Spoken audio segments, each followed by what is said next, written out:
বিকালের মজাদার নাস্তা হিসেবে কিন্তু আপনিও তৈরি করে ফেলতে পারেন এরকম মজাদার ঝাল পিঠা। আমাদের এখানে চাপড়ি বলে, আপনাদের ওখানে কি বলে জানা নেই। তো hello everyone, welcome to my new blog. তো আজকে চলে এসেছি, বিকালবেলা অনেক খেতে ইচ্ছে করছিল, কি খাবো বুঝতে না পেরে রান্নাঘরে চলে আসলাম আর ঝটপট তৈরি করে ফেললাম একদম মজাদার টেস্টি চাপড়ি পিঠা। এর জন্য প্রথমেই পেঁয়াজ, মরিচ আর সব রকমের মশলা একটু একটু করে দিয়ে খুব সুন্দর করে মেখে নিয়ে আমি আটার ডোটা তৈরি করব।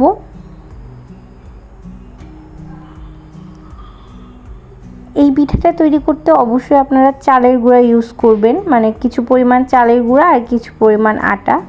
চালের গুঁড়াটা দিলে চাপড়ি পিঠাটা অনেক মুচমুচে হয়, খেতে অনেক ভালো লাগে। সো অবশ্যই চালের গুঁড়াটা মিস কেউ করবেন না, এটা দিতে হবে। আর আমার মতো অল্প অল্প করে পানি অ্যাড করে এটার ডোটা তৈরি করবেন। বেশি পানি দিলে কিন্তু হবে না, অল্প অল্প করে দিয়ে ডোটা তৈরি করবেন।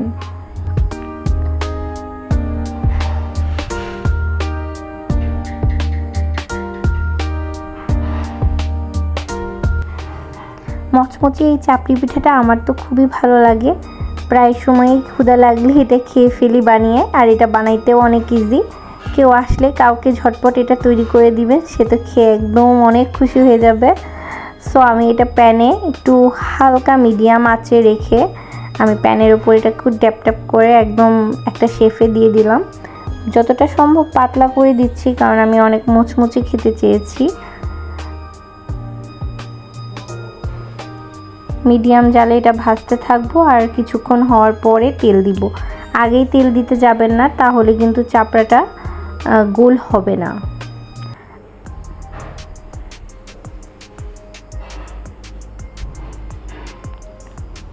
এই পিঠাটা আমার অনেক ভালো লাগে, এই পিঠাটা আমি প্রায় সময় তৈরি করে খেয়ে ফেলি। প্রথমের দিকে লো আঁচে ভাজবেন, তারপরে একটু হাই হিটে ভেজে নেবেন, মুচমুচে করে নেবেন। আর এই পিঠাটা তৈরি করতে কিন্তু খুবই কম সময় লাগে। পিস পিস করে নিয়েছি, এখন খাবো। আসলে চাপড়ি পিঠাটা সবসময় গরম গরম খেতেই অনেক বেশি ভালো লাগে।